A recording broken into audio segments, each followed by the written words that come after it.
Yo, we are back in Japan. As you can tell, this is our fourth or fifth trip in the last year and a half, so you can definitely tell that we are addicted to Japan, and especially addicted to Kyoto.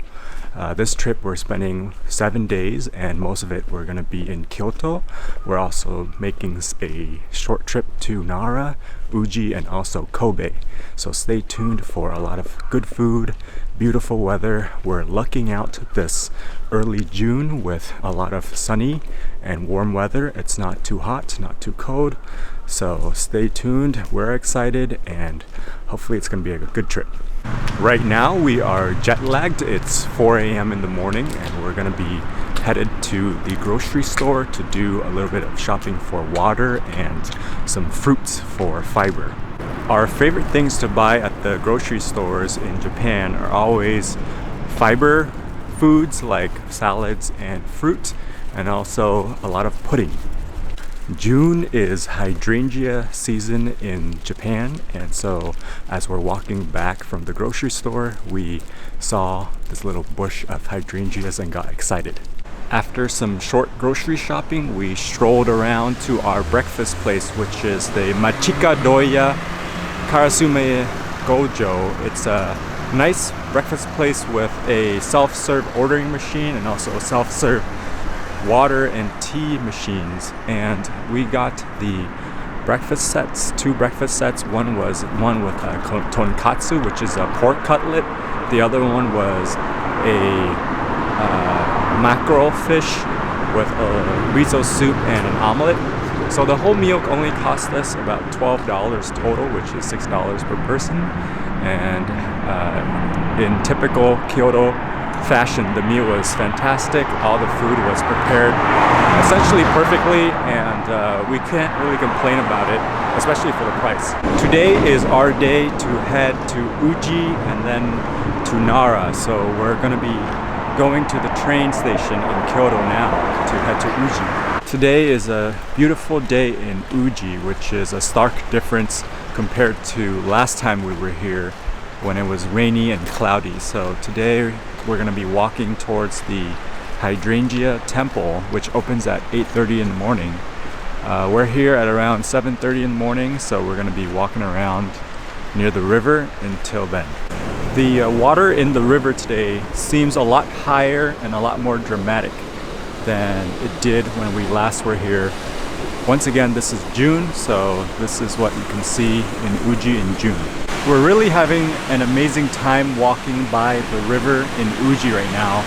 The river, once again, is raging, and the beautiful sun is out filtering the light through the trees. And we also ran across this really cute cat that was also very photogenic and posed for us for pictures. The feeling that we get at Uji when it's sunny and warm outside versus when it's raining and cloudy is totally different. Right now there's a lot more greenery, the weather's beautiful, and there's a lot to look at when you're just walking and strolling along the river. There's flowers, there's fruit, there's wildlife. It's a really great time to stroll around Uji. We're very impressed with how beautiful Uji is right now. Right now in particular, we are at the Kyoto Prefectural Uji Park, which is a mini island that exists between the river. And so it's a nice place to hang out. It's cool, and you can hear the water, and everything looks great here. We're surprised about how much we're enjoying Uji right now, because mostly our goal today back in Uji is to go to the Nakamura Matcha store and get another parfait, but the scenery here is actually surpassing our expectations. We are very surprised to say that on this sunny day walking around Uji, we are enjoying Uji just as much as we enjoy Arashiyama. The scenery and the cute little shrines and the walkways in Uji really are very pleasant and enjoyable. We are checking out the hydrangea garden of the Mimuro Toji Temple and it's not peak bloom yet, but it's still very beautiful and peaceful on this sunny day. After our short time at the Hydrangea Temple, we strolled to our favorite parfait place, which is Nakamura Tokichi Honten, which is the matcha cafe that is known for their parfaits.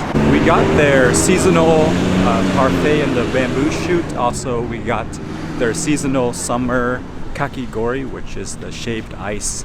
The parfait and the kakigori were very good. However, the parfait was not as good as the one that we had last time, which is the raspberry one that we had last time was better tasting in our opinion and tasted good the whole way through. However, we were definitely not disappointed at all about going to Nakamura, so we highly recommend checking it out. We got there at about 9:35 a.m. this time, and we were 8th in line. The line fills up pretty quickly. Every 5 minutes or so, about another group of 6 or 7 people came. So definitely get there around 9:35 or even 9:45 if you want to be in the first group. So now we made it to Nara and brought the beautiful weather with us. This is our second time in Nara, and our goal here mostly is to eat some somen, which is the summer noodles, and also check out the deer. As you can see, Nara is quite a bit more crowded than Uji today, but it's still a very relaxing walk. There's a lot of open space in Nara and a lot of walkways that are beautiful during a nice sunny day like this.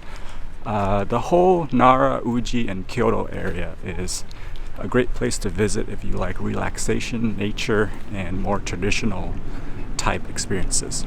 We just had our somen lunch at Kanoko. It's a restaurant that's off the beaten path in Nara, and they specialize in somen, which are the summer rice noodles, and also they have these rice bowls in a kind of like a cast iron cookware. So the rice bowls took about 30 minutes to get ready, so it was kind of a long wait, but the food was very good, very satisfying. Nothing mind-blowing or anything, but very satisfying for the price, which was about 3,000 total. We really enjoyed the walk to the restaurant as well. It's very peaceful, and once again, it's not very crowded, but there were a lot of people who were eating in the restaurant, so check it out. The last time we were in Japan in September, there were a lot of mosquitoes around, and I have a really bad reaction to mosquitoes, so I'm pretty afraid of mosquitoes. And this time, during the beginning of June so far, we haven't really run into that many mosquitoes. I haven't really seen any explicitly, so it's nice to be away from those mosquitoes. A little bit south of Nara Park, there's a little park called Araike Enchi, and this park is a lot less crowded than the other parts of Nara, and you can definitely have personal time with a lot of the little groups of deer here. Right now, after our lunch, we headed to Yoshikien Garden. It's a free, beautiful garden in Nara, and there's not that many people here for some reason, but it's a very nice garden to check out, especially since it's free and it's very nice breezy weather today. Our last meal in Nara ended up being Shabu Shabu at Fukuden restaurant. We got the beef Shabu Shabu set and also the pork Shabu Shabu set. And the beef is a special Yamato beef from the Nara region, and it's very highly marbled. Overall, the Shabu Shabu meal was very satisfying. The only drawbacks to the meal, unfortunately, was that they used the single-use chopsticks, and those chopsticks were pretty sticky and didn't feel very quality made. So we would have much preferred them to use the real, washable chopsticks. And so The other issue was the fish had some bones and some scales in it that kind of distracted away from the quality of the fish and the quality of the ingredients. Overall, the meal cost about $100 total, so $50 per person. And I think if we could do it again, we would rather get 2 of the beef sets rather than 1 beef, 1 pork. The beef was very amazingly good. It was like melt in your mouth, and the flavor of the beef was also very fantastic. So overall, this was actually one of our first ever Shabu Shabu traditional meals in Japan, and we enjoyed it, but it's not something that we crave to go to eat again. And so that's our last meal of the day and our end of our first day in Japan. So tomorrow we will be hanging out in Kyoto, so stay tuned for some more adventures.